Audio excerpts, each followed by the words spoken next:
अस्सलामु अलैकुम वरहमतुल्लाहि वबरकातुह। मोहतरम नाजरीन, आप सब ने देखा होगा कि जिस तरह बाज़ कारोबारी हजरात, बिजनेसमैन लोग वो अपने कारोबार को बढ़ाने के लिए और चमकाने के लिए अपने कारोबार का, अपने बिज़नेस का बेहतर से बेहतर नाम रखते हैं और इस तरह का नाम रखना चाहते हैं कि जो अट्रैक्टिव हो, यानी लोग उसकी तरफ माइल हों और लोग जो है उसकी तरफ रग़बत करें। यही काम बाज़ मजहबी लोगों ने भी मज़हब के लिए इस्तेमाल करना शुरू कर दिया, यानी वो अपनी एक नई पहचान बनाना चाहते हैं और अच्छे से एक अच्छा नाम पेश करना चाहते हैं ताकि लोग उस नाम की वजह से, उस नाम को सुनकर के जो है उनकी तरफ रग़बत करने लग जाएं और आने लग जाएं। जिनसे मेरी मुराद जमात अहले हदीस है, जिनको गैर मुक़ल्लिदीन भी कहा जाता है और कहीं पर ये सलफ़ियत के नाम से भी तारुफ़ होते हैं। तो बहरहाल इनकी ये बातें रहती हैं, इनके उलमा की बातें ये रहती हैं कि हम जो बातें करते हैं कुरान और हदीस की बात करते हैं। बाकी जितने भी उलमा हैं वो बिदात वाले हैं, जितने भी उलमा हैं अपने अइम्मा की बात करते हैं, अपने उलमा की बात करते हैं और आवाम को बताया जाता है कि देखो अल्लाह ताला की बात से बढ़कर किसकी बात हो सकती है, अल्लाह के नबी से बढ़कर के किसकी बात हो सकती है। तो हम तो कुरान और हदीस की बात करते हैं, जबकि तमाम के तमाम उलमा वो अपने उलमा की बात करते हैं, अपने अइम्मा की बात करते हैं। इस तरह सीधी सादी आवाम को बहकाया जाता है और उनको अपनी तरफ बुलाया जाता है और जब आवाम उनके पीछे चली जाए, फिर जब वो अपने मसाइल उनके सामने रखते हैं कि कुरान और हदीस की रोशनी में हमारे नमाज के मसाइल हल कर दें, तो फिर उनके पास कुरान और हदीस नहीं होता। हर एक मसले के ऊपर कुरान और हदीस से दलील उनके पास नहीं होती और फिर उनके हवाले जो होते हैं अल्लामा नासिरुद्दीन अलबानी के फतावा उनके पास होते हैं, अल्लामा इब्न तैमिया के उनके पास जो है फतावा होते हैं, इब्न क़य्यिम के हवाले वो लोग देते हैं। तो बुलाया तो था कुरान और हदीस के नाम से, लेकिन फतवे दिए जा रहे हैं अल्लामा नासिरुद्दीन अलबानी के या दूसरे उलमा की, या अपनी बातें बताई जा रही हैं। तो आपको चाहिए था कि आप कुरान और हदीस की रोशनी में हर एक आने वाले साथी का, हर एक आने वाले मुसलमान का, उसका हर मसला कुरान और हदीस की रोशनी में आप हल कर दें। इसी तरीके से हजरात इन्होंने एक बात और मशहूर की और कहते हैं कि देखो कुरान करीम के तर्जमे मौजूद हैं, अहादीस भी तर्जमे मौजूद है, आप किसी भी ज़ुबान में कुरान का तर्जमा आप हासिल कर सकते हैं या हदीस का तर्जमा आप हासिल कर सकते हैं। तो ये कहते हैं कि दीन बहुत आसान है, कुरान समझना बहुत आसान है, किसी आलिम की कोई ज़रूरत नहीं पड़ती। तो आपको बता दिया जाए कि देखिए कुरान करीम में बाज़ जगह ऐसी हैं, बाज़ मकामात ऐसे आ जाते हैं कि जहाँ पर इल्म की ज़रूरत पड़ती है, बल्कि बड़े बड़े अहले इल्म भी वहाँ जाकर के खामोश हो जाते हैं और इन लोगों ने इजाज़त दी हुई है कि हर आम आदमी भी उससे मसाइल का इस्तिंबात कर सकता है। तो कहते हैं इसको समझ के ना पढ़ना, बड़ी मुश्किल किताब, सिर्फ मौलवियों को समझ आती है, आगे पीछे किसी को समझ नहीं आती। ये ढकोसला है मौलवियों का कि अगर आपने कुरान हकीम को पढ़ना शुरू कर दिया तो उनके पेट का धंधा, कारोबार। कोई भी कुरान करीम को समझ सकता है, कोई भी अहादीस को समझ सकता है, कोई भी दीन को समझ सकता है, उलमा की कोई ज़रूरत नहीं है। जब इस तरह की इजाज़त दी जाती है हर एक को समझने के लिए, फिर उसके गलत नताइज हमारे सामने आते हैं, यानी फिर लोग गुमराह होते हैं। फिर एक नई जमात निकल कर के आती है गुमराह लोगों की, जिनकी मिसाल, ताज़ा मिसाल है इंजीनियर मोहम्मद अली मिर्ज़ा। वो भी पहले कुरान करीम को खुद समझना चाहता था और समझते समझते यहाँ तक आया कि अब वो हर एक को गलत कह रहा है। वो अहले हदीस को भी गलत कह रहा है, उलमाए देवबंद को भी गलत कह रहा है। इसी तरह आप देखेंगे कि जावेद अहमद गामिदी, उन्होंने भी अपनी तहकीक खुद शुरू की और वो भी इसी तरह नए नए फतावा और नई नई राय अपनी तरफ से पेश करने लग गए। इसी तरह जमातुल मुस्लिमीन के नाम से कोई तैयार होता है। ये लोग वही हैं जिन्होंने कुरान करीम के ऊपर खुद से तहकीक करना शुरू कर दिया।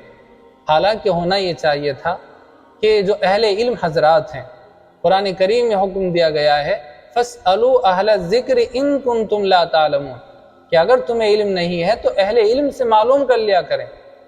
तो उनको तो गलत कहा जा रहा है।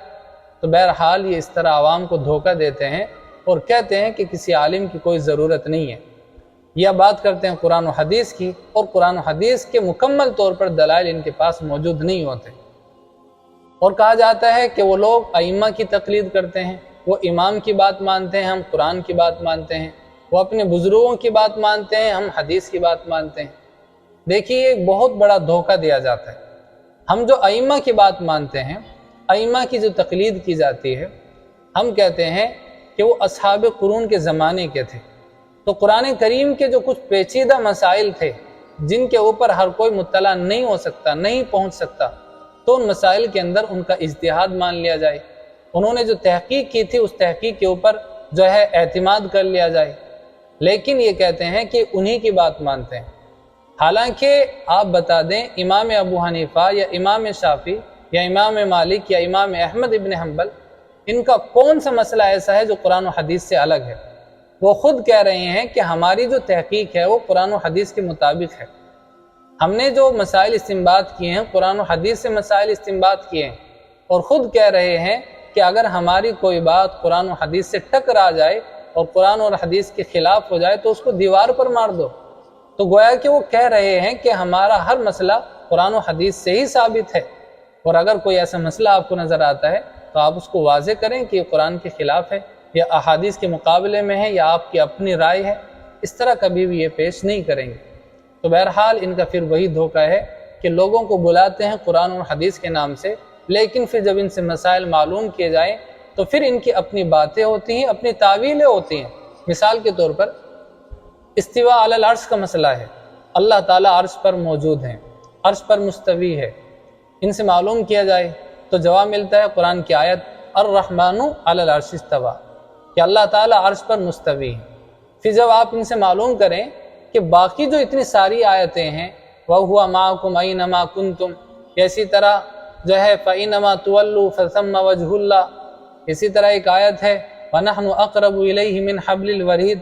تو پھر ان آیتوں کا کیا مطلب ہے؟ تو پھر کہتے ہیں کہ ان سے مراد علم ہے۔ اب ان سے معلوم کیا جائے کہ یہ جو آپ نے علم بتایا ہے، کیا قرآن کریم کی آیت اس کی گواہی دیتی ہے؟